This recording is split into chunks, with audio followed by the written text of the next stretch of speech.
Magandang gabi po sa inyo lahat. Ang ating pong ebanghelyo ngayon is a continuation of our gospel last Sunday. And what was our gospel last Sunday? The miracle of the multiplication of the loaves. Ito pong gospel ngayon ang continuation. And here in this passage, the people came looking for Jesus. And when the Lord saw the people looking for Him, He exposed their true motives for looking for Him. As He told them, Amen, Amen, I say to you, you are looking for me, not because you saw signs, but because you ate the loaves and were filled. Alam kong hinahanap niyo ako hindi dahil sa mga kababalaghang nakita ninyo, kundi dahil mga nabusog kayo dun sa miracles of the multiplications of the loaves. So the people wanted more bread. The people wanted more physical satisfaction. As they said, show us more signs, show us more bread. Our ancestors ate manna in the desert, and they had a steady supply of bread for 40 years while their journey in the deserts. So they wanted more bread. They wanted more physical satisfaction. And Jesus warned them about what should matter more in life. Sabi niya sa kanila, do not work for food that cannot last, but work for food that endures to eternal life. He also challenged them, are you just hungry for food that will satisfy the body, or for food that will satisfy your soul? Kayo ba ay gutom lamang? Naghahanap ba kayo ng makakabusog sa inyo para sa inyong physical na katawan? O maghahanap rin kayo ng makakabusog para sa inyong kaluluwa? Actually, merong dalawang uri ng kagutuman sa buhay. Ano yung dalawang uri ng kagutuman? Physical hunger and spiritual hunger. Kagutumang pisikal at kagutumang espiritual. At madalas, ang tinututukan lang natin ay yung kagutumang pisikal. Kasi mas madaling tugunan. Alam niyo ho, I have an aunt in the US married to an American. At silang dalawa ho, childless, walang anak. Pero merong silang dalawang maliit at cute na aso na ang pangalan ay Frosty and Fluffy. Maputi at mabalahibo, masarap kalaro. And my aunt was very, very proud of their dogs. She treats them as her own little children. In fact, she has a picture of them in her wallet. And everywhere she goes, she would always get her wallet and show the pictures of her dogs. Sasabihan niya yung mga waiters, yung waitresses, yung mga attendants, cashier, you want to see my little babies? You want to see my two beautiful children? Ito si Frosty and Fluffy. But when I had a vacation in their house in Seattle, hindi ko alam, despite their cuteness, Frosty and Fluffy did not like me the first time I was there. They barked at me every time they saw me. One morning, I woke up hungry, gutom na gutom, at 6 a.m. Ito yung instruction ng aking tita. Father Steve, dito sa bahay na ito, hindi ka magugutom. Dinala niya ako sa kitchen, pinakita niya refrigerator, binuksan niya ang daming pagkain sa loob. Kung gutom ka, pumunta ka lang sa refrigerator, sa kitchen, sa pantry, at kumain ka kahit mag-isa. Sabi pa niya sa akin, kung magutom ka dito, kasalanan mo. So 6 a.m., gising na ako. Jet lag pa. Gutom na gutom. Ang instruction sa akin ng tita ko, pumunta sa kitchen. Ito ang problema. Bago ka pumunta ng kitchen, dadaan ka muna sa mahabang sala. mula sa kwarto ko. Pagkatapos ng sala, yung dining room. At pagkatapos ng dining room, saka ka lamang makakaabot sa kitchen. Pagbukas ko ng pintuan, lo and behold, doon sa sala, nandun si Fluffy at Frosty. Nung makita ni Frosty at Fluffy, ang mukha kong dumudungaw, sumisilip sa pintuan, kinahulan ako. Arf! Arf! Ha? Urong ako ulit. Urong ako ulit, pero gutom na ako. Gusto ko nang kumain. Sabi ko, sumilip ulit ako at tinignan ko yung kitchen. Mukhang malayo. Kung tatakbo ako, aabutan talaga akong 2 aso na ito. So ano ginawa ko? Hindi ako makalabas. The next best option is to wait for my tita and my uncle to wake up. Ito yung problema. Yung tita ko at kanyang asawa ay mga late risers. Ang kanilang natural na gising ay 10 a.m. At hindi sila nag-aalmusal. Pagising nila, brunch na ang kain, breakfast at lunch.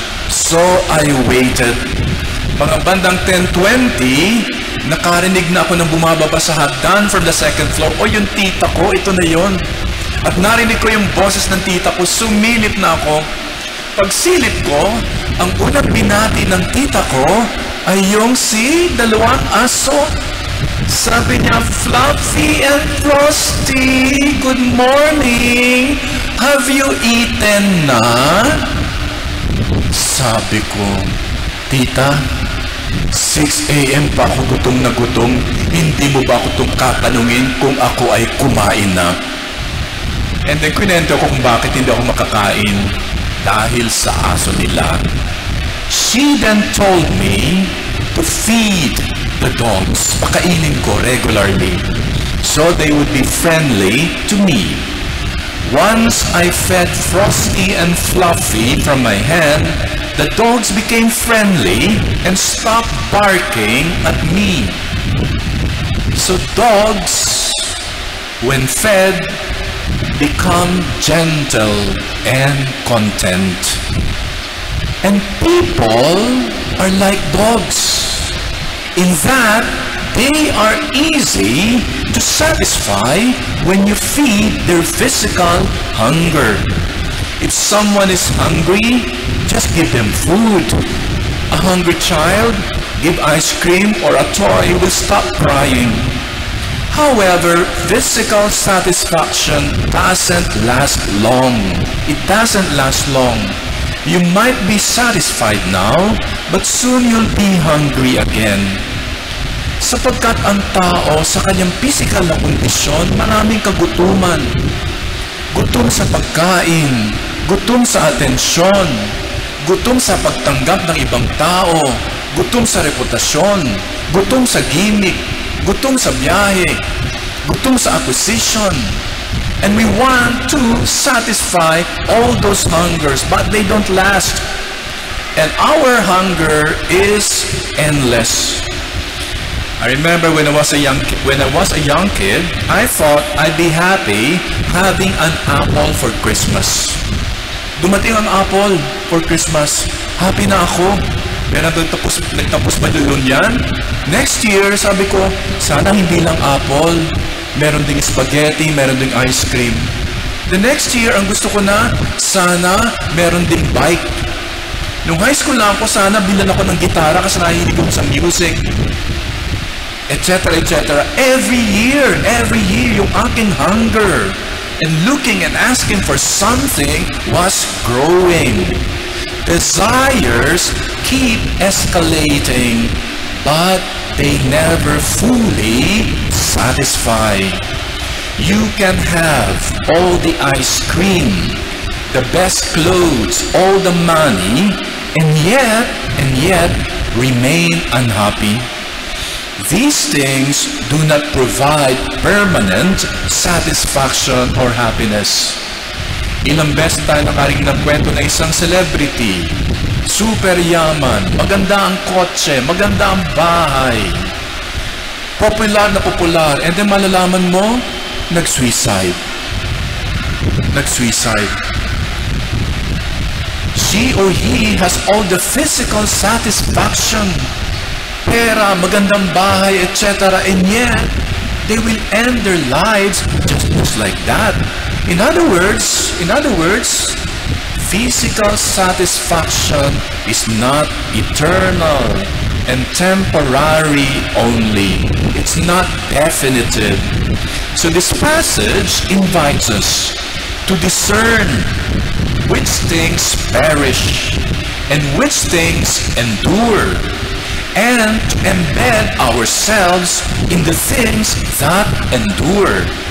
Only what endures truly satisfies and brings true life.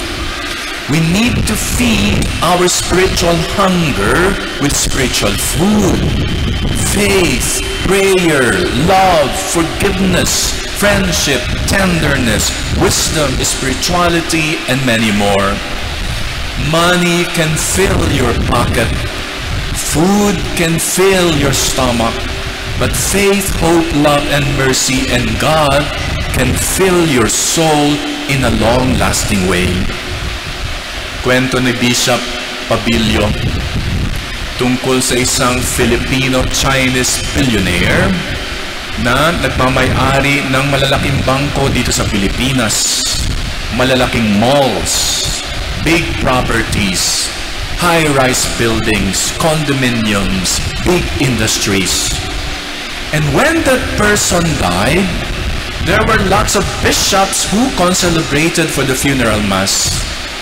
At sabi ni Bishop Pabilio, pumila kaming isa-isa yung mga obispo para basbasan yung bilyonaryong namatay. Pagtingin niya doon sa kabaong ng namatay na bilyonaryo, ano ang kanyang hawak-hawak? Walang ibang hawak kundi Bible at crucifix. Wala siyang hawak na bank account. Wala siyang hawak na titulo ng ownership niya ng malalaking building o ng bangko o ng TCT. At the end of the day, in our death, we cannot bring all these physical assets, all these properties na physical to our death. Siya ay consistently one of the top 10 richest men in Asia in Forbes' list of rich people, but that billionaire could not bring his riches to the afterlife. Kaya totoong kailangan natin busugin ang ating pisikal na kagutuman. Pero at the end of the day, kailangan din nating pag-aksayahan ng panahon ang pagbubusog ng ating kaluluwa. The only true satisfaction for our soul is God, who is eternal.